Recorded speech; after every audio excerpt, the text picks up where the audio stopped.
Hello, welcome to Stories for Wonderful Children, the podcast where I share recordings of the bedtime stories that I've improvised for my children over the years. I'm Dan Wendelin, your host and storyteller.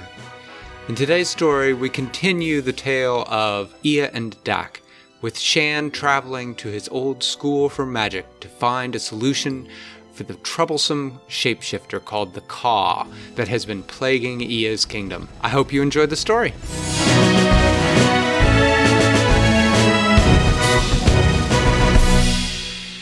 Shan left bright and early the next morning and flew for most of that day until he reached the coast of the ocean. He did not want to try to fly over the ocean at night because if he got sleepy, he might fall in.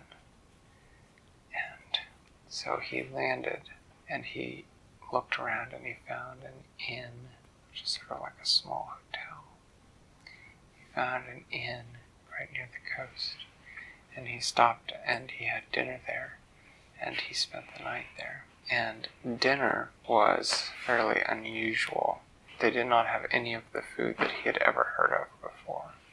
What? Well, they didn't have any sort of pasta, no French fries, no macaroni and cheese, no chicken strips. So he asked them what their special was, what they were really good at. And they said that they were really good at making something called jambalaya, which is sort of a mixture of all sorts of different meats and vegetables. And it has some pasta in it. And Shan said, well, sure, I'll try that. And then they gave him some fresh squeezed lemonade. And he drank the lemonade, and it was indeed fresh squeezed. It tasted really good. Sour? A little bit. Just the way good lemonade should be. I would not drink, I would not eat that stuff. Well, he was a little worried about it. But he always tried to at least try something new. And so he tried it. I would only eat the vegetable. Well, he tried it and he sort of liked it. It wasn't, the very best thing he'd ever had, but it was certainly okay. He was tired after a long day of flying. Then he went to bed, he got a good night's sleep, and he had a strange dream while he was asleep. In the dream, he was a raven. But even though he was a raven, he could still use his storm powers. So he was a raven, but he used the wind to keep him aloft on his wings. And as he was flying along, suddenly he saw a statue floating in front of him. And the statue whispered a single word to him in a very, very deep voice, so deep that Shan could almost sort of hear it with his bones instead of his ears. The word that the statue said was, under. Shan woke up and thought that it was a very peculiar dream. He didn't usually remember his dreams, and this one had seemed unusually real. So he lay in bed for a minute thinking about it, trying to figure out if it meant something. But he couldn't think of anything that it would mean. And then downstairs he had breakfast. And then he stepped outside and he summoned the wind. And he went up into the air. And he flew over the ocean all day. Which was really sort of interesting because when you're up above the ocean you can look down and sometimes see interesting things like mermaids swimming along, looking at the surface world. And sometimes you can see whales. And sometimes you can see great sea beasts like the kraken, which is sort of sharks. Sharks, yep, big sharks. Or octopuses. Yep, although octopuses tend to like to hang out near the bottom, so he didn't actually see any of those. Did he see mermaids? He did see mermaids. He saw a whole group of them that were sort of on some rocks and seemed to be having a little singing contest. But he didn't have time. As much as he loved the singing of mermaids, he didn't have time on that day to stop and listen. So he continued on until he saw the end of the ocean, and he stopped and he rested for the night. There was no inn on this side of the ocean, and so he simply sort of rolled himself up in his cloak, and he slept on the beach after making kind of a pillow, heaping sand up to make kind of a sort of pillow. He slept well and didn't have any problems, and he woke up in the morning and spent a few minutes trying to brush all the sand out of his hair and clothes, which he did not succeed in doing. But he got it better than it was. Was there water there? Yeah, he was on the beach. You should have gotten in the water and washed it off. That would have washed it off, wouldn't it? Yeah. The last part of his journey, Shan had to walk because he was almost to the school, and at the Magic Academy, no one was allowed to use magic unless you had the permission of the teachers, and you could not teleport in or fly in or burrow in or do any other magical way of arriving. You had to walk. So Shan walked up off the beach, and he soon entered an area where clearly someone was taking care of it, because there were big trees that were pruned even at the very top. And Shan walked along. What does pruned mean? It means that they sort of clipped off the stray branches and the dead branches. And soon Shan was walking along and he heard heavy footsteps behind him. Bow, bow. And soon, from just behind him, he saw a huge giant step out from behind a tree, and the giant took 3 steps toward him. Boom, boom, boom, to was standing almost right over him. And Shan looked up and he said, "Hello, Harvey." Harvey said, "Shan, we haven't seen you around here in quite some time." And Shan said, "The garden's looking nice, the grounds look great. You're doing a wonderful job, Harvey." "Thank you. Take great pride in these trees." "So, Peaches in yet?" Not yet. I think another week or 2. Maybe, you could arrange for a little extra sunshine while we're here. We could get some peaches." "Oh, I'd love to," Harvey said Shan, "but I'm just here to get some advice from the teachers. And then I've got to be right back on my way. I have someone waiting for me." "Ooh, young lady?" "As a matter of fact, yes," said Shan. "Well, that's sweet," said Harvey. "Well, enjoy your day. I hope they can help you out at the school." "Thanks," said Shan, and he waved goodbye. As he walked along, soon he came across some paths, and the paths led into bigger paths, and to bigger paths, until he was on sort of a wide sort of boulevard. Grass along either side, and trees along either side, and up ahead of him, he could see the Academy of Magic. It looked, actually, you know what it looked just like, almost? What? Floor's castle. That was what it looked like. Except Floor's was sort of gray, right? Yeah. It was shaped a lot like Floor's, but it wasn't built out of gray stone. It was built out of sort of these large, kind of reddish bricks. So if you imagine Floor's castle, except with kind of a reddish color, then you have a pretty good idea what the Academy of Magic looked like. And Shan walked right up to the door and he knocked. And then the door swung open, and standing just inside the door was a woman who had, instead of hair, she had snakes. Shan said, "Maddie, how are you? I haven't seen you in forever." "Just fine, Shan," she said. "What brings you back?" He said, "I have to talk to Master Antros." "Is he in?" "Yeah, he's upstairs. I think he's just finishing up the advanced flying class. But then I don't think he has anything on his schedule." "Great," said Shan. He went up the stairs, and Maddie closed the door behind him, and then went back to dusting the entrance hall, which is what she'd been doing when he arrived. The snakes that were her hair helped her.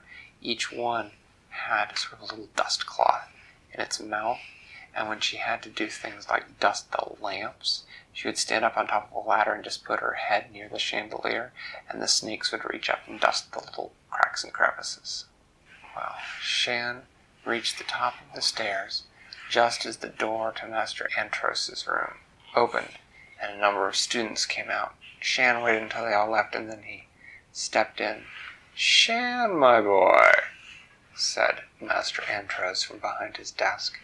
Master Antros was a man of sort of medium size, with more wrinkles than anyone you have ever seen in your life. But they were all wrinkles, the kind of wrinkles you would get when you smiled.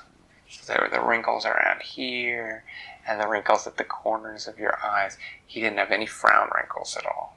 And he had Did he have 100 and 900? Yeah, that many. He had very white hair, and he was wearing a robe that was sort of a light greenish color. And it was a robe that looked like it had not been changed in, well, ever. It had what looked like coffee stains and chemical stains and bleach spots and burn spots and little bits snipped out of it and other little patches sewn onto it. Made Master Antros look like quite a character. Master Antros, said Shan, I'm hoping you can help me. What seems to be the problem? Antros motioned for a chair for Shan to sit in. Shan told him then the story about how he had met Ia, and about how he had saved her from having to marry, and about how he really liked her and she seemed to really like him, and about how he had then saved her again from an invading army, and about the problem that she was having with the shapeshifter named Ka. Antros said, can't say I recall someone named Ka training here. Don't think he's one of ours. Let me see, let me look up in the school records. He motioned to the bookshelves behind him, and an extremely large book, about this big, book like that, floated off the shelf and came to land with a gentle thump on Master Antros' desk. Antros laid his hand on the book for a moment and closed his eyes, and then the book flipped open and began flipping through pages. After a moment, it slowed and then stopped. Antros leaned forward and squinted at the book. Then he patted the pockets of his patched robe, and not finding what he wanted there, he patted another pocket, reached into it, and pulled out what appeared to be a large insect that was quite alive and wiggling its legs. Shaking his head no, he stuck the insect back into that pocket and reached into another pocket and did not find anything that he wanted. Although when he pulled his hand out, it was sort of dyed a strange, sort of glowing bluish color for a moment. And then frowning, Master Antros reached up and found his glasses where he had left them sitting on top of his head. And he pulled them down so that he could read and leaned forward and looked at the book and said, interesting. He said, there was a student named Edward Clavell who was here not that long after you were, Shan, and he studied transmogrification and shapeshifting. He was not a very gifted student, except in that one area where he had really quite extraordinary talents. Seems he liked the form of a raven, and of a wolf, and also of a snake, and of a tick. Tick. Can't say I've ever had a student that I recall besides him who liked being a tick. Kinda creepy, if you ask me. Yeah, said Shan, it is actually kind of creepy. So you think this Edward Clavell might be this Caw guy? Could be, said Antros. Hardly matters now. What you need, my boy, is a way to stop a shapeshifter from escaping, isn't it? Well, yes, said Shan. Let me think for a moment. Let's see. He reached into a pocket, said, would you like a piece of gum? Shan, who was well acquainted with Professor Antros' pockets and what one might or might not find in them, politely declined. Professor Antros What did decline mean? Said no thank you. Why did he say no thank you? Because he was afraid to see what Master Antros was going to pull out of his pocket and try to give him his gum. Professor Antros pulled something out of his pocket that might have once been gum and popped it into his mouth. He chewed for a moment or two thoughtfully before his eyes widened, and he looked around frantically and went pooh into the closest wastebasket. He said, Wonder what that was. Anyway, he said, shapeshifters. Yeah, tricky bunch. Here's what I think you need. I think that you need the silver cuffs of Tarhum. The what of what? Said Shan. The silver cuffs of Tarhum. Alright, said Shan, what do they do? If you put them on a shapeshifter, it restricts their ability to change shape. That's perfect, said Shan. Where, you have them here? Oh, no, I'd like a pair of silver cuffs of Tarhum. It would help when we have those shape-shifting students who think it's funny to shape-shift into wildebeests and then trample around in my office as a practical joke. No, the only known pair of cuffs of Tarhum was lost about 30 years ago in the Forbidden Forest by a student who had borrowed them for who knows what. I've forgotten. The Forbidden Forest, said Shan. Or no, maybe it wasn't the Forbidden Forest, said Master Antros. Come to think of it, I think it might have been the Missing Mountain. Oh, said Shan. Yeah. Well, thank you. What do they look like, and is there any good way I could find them? Well, said Master Antros, I imagine the cuffs would be quite easy to find, really. You should be able to sense them. They're very powerful magic. Provided, of course, that you can find the Missing Mountain. Well, yeah, said Shan, I've heard of the Missing Mountain. Do you have a map or something of where it is? Of course not, said Master Antros. Have you forgotten everything from your xenogeography class? The Missing Mountain is called the Missing Mountain because it's missing. No one knows where it is. Ah, of course, said Shan. Although, come to think of it, said Professor Antros, I do believe that Louis the Naga claimed one time to know where it was. Louis still here? Said Shan. Oh yes, said Professor Antros. He stops by every few weeks and trades with the students for things that they can't get any other way. Why don't you stick around, have dinner with us? You can talk to him tomorrow. I do not want to have to make a bargain with Louis, said Shan. Well, said Professor Antros, I don't see that you have any choice. All right, said Shan. I'll stay for dinner. And he did. He stayed for dinner and had a wonderful dinner. Got to see all his old teachers. Anyway. And he slept that night. What is Louis anyway? He slept that night. And the next day, he got to see Louis. And tomorrow night, I will tell you about how Shan met Louis. What is Louis? And about how Louis helped him. What is Louis? Gargoyle? Dragon? Naga. Oh. What's a Naga? Sort of like someone who looks like a fish. Person who's half fish. Not like a mermaid, though. They've got scales all over. Thanks for listening to Stories for Wonderful Children. I created today's story, but questions and witty commentary were supplied by my children. The music was created by Brandon Thompson. Your reviews and personal recommendations are the main way that new listeners find the show, so thank you for spreading the word.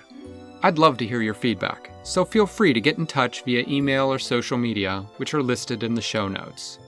Until next time, I'm Dan Wendelin, reminding you to tell someone you love a story.